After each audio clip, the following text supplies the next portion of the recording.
Hello दोस्तों, स्वागत है आप सभी का नया कोचिंग में।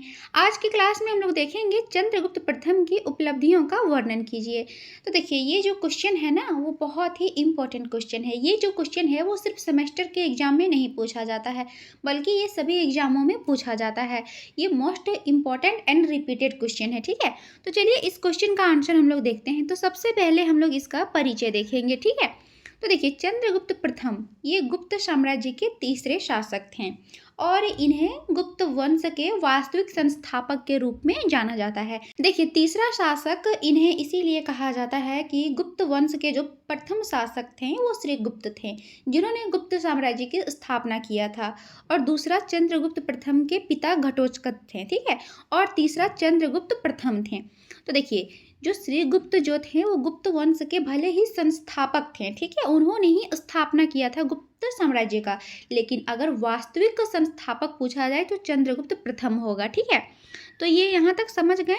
और इन्हें गुप्त साम्राज्य का वास्तविक संस्थापक भी माना जाता है। जैसे कि अभी मैंने बताया कि चंद्रगुप्त प्रथम को गुप्त वंश का वास्तविक संस्थापक माना जाता है, क्योंकि गुप्त साम्राज्य में जब चंद्रगुप्त प्रथम का शासनकाल आया ना, तब से गुप्त साम्राज्य में विस्तार होने लगा था। इसीलिए इन्हें वास्तविक संस्थापक के रूप में माना जाता है। इनका अगर शासनकाल की हम लोग बात करें कि इन्होंने कितने सालों तक राज्य किया था, तो ये इन्होंने अपना शासनकाल इनका था 319 ईस्वी से लेकर 335 ईस्वी तक इनका शासनकाल था, ठीक है। उनके शासनकाल की कुछ प्रमुख बातें निम्नलिखित हैं जो हम लोग अभी देखेंगे। तो सबसे पहला इनका है जन्म और परिवार। तो चंद्रगुप्त प्रथम का जन्म हुआ था पाटलिपुत्र। पाटलिपुत्र का वर्तमान नाम अभी पटना है, ठीक है। तो इनका जन्म पटना में हुआ था। और चंद्रगुप्त प्रथम के पिता का नाम घटोत्कच था। यहाँ तक हम लोगों ने देख लिया। दूसरा है कि गुप्त संवत की स्थापना। तो चंद्रगुप्त प्रथम ने 319 ईस्वी या फिर हम लोग कह सकते हैं 320 ईस्वी में गुप्त संवत की स्थापना किया था, जो भारतीय इतिहास में महत्वपूर्ण है और इसे गुप्त काल की शुरुआत माना जाता है। देखिए, इन्होंने गुप्त संवत की स्थापना किया था 320 या फिर 319 ईस्वी में। देखिए, जब एमसीक्यू क्वेश्चन पूछा जाता है ना, तो 320 या फिर 319 ये दोनों में से एक ऑप्शन रहता है। तो जो आपके सामने में ऑप्शन रहेगा वो टिक कर दीजिएगा, ठीक है। तो जब ये चंद्रगुप्त प्रथम का जब शासनकाल था ना, तो इन्हें यानी कि जब इन्होंने गुप्त संवत की स्थापना किया था, तो इसी समय से गुप्त वंश का शुरुआत माना जाता है। यहाँ तक क्लियर हो गया होगा। अब आगे देखते हैं। तीसरा पॉइंट है इसका कि साम्राज्य का विस्तार। तो उन्होंने अपने साम्राज्य का विस्तार दक्षिण बिहार और उत्तर पश्चिम बंगाल तक किया था।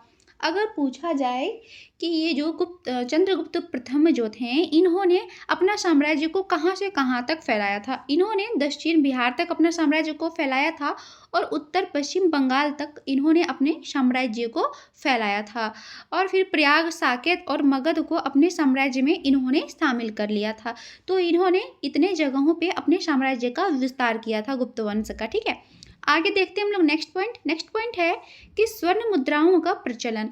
तो चंद्रगुप्त प्रथम ने अपने शासनकाल में स्वर्ण मुद्राओं का प्रचलन किया था, यानी कि सोने के सिक्के इन्होंने चलाया था, ठीक है, जिन पर उनकी और कुमार देवी की आकृतियां अंकित थी। यानी कि चंद्रगुप्त प्रथम और उनकी जो पत्नी थी कुमार देवी, उसका ये छवि जो था उस पर बना हुआ था सिक्के पे, ठीक है। सोने के सिक्के इन्होंने ही चलाया था, ये याद रखिएगा।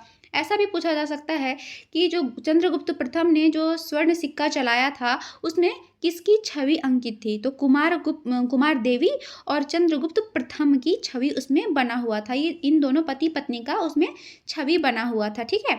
आगे हम लोग देखते हैं कि महाराजा धीराज की उपाधि। तो इन्होंने यानी कि चंद्रगुप्त प्रथम ने अपने आप को महाराजा धीराज की उपाधि धारण किया था, जो उनके साम्राज्य की शक्ति और प्रतिष्ठा को दिखाता था। यानी कि महाराजा धीराज की उपाधि टाइटल इन्होंने खुद को दिया था, जो कि इनके साम्राज्य की जो पावर होता था, जो प्रतिष्ठा होता था, वो देखने को मिलता था। नेक्स्ट पॉइंट है कि उत्तराधिकारी। तो चंद्रगुप्त प्रथम ने अपने पुत्र समुद्रगुप्त को अपना उत्तराधिकारी नियुक्त किया, जिसने उनके साम्राज्य को और भी विस्तारित किया था। देखिए, चंद्रगुप्त प्रथम का जो पुत्र था वो समुद्रगुप्त था।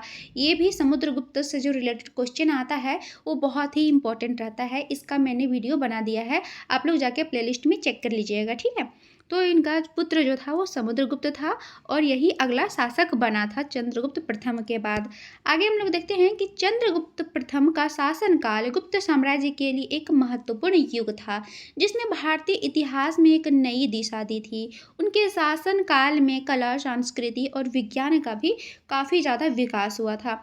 तो जो ये चंद्रगुप्त प्रथम जो थे, इनके साम्राज्य में ना गुप्त वंश का शासन जो था, साम्राज्य जो था वो विस्तार हुआ था और इन्हें इतिहास में एक महत्वपूर्ण स्थान मिला है।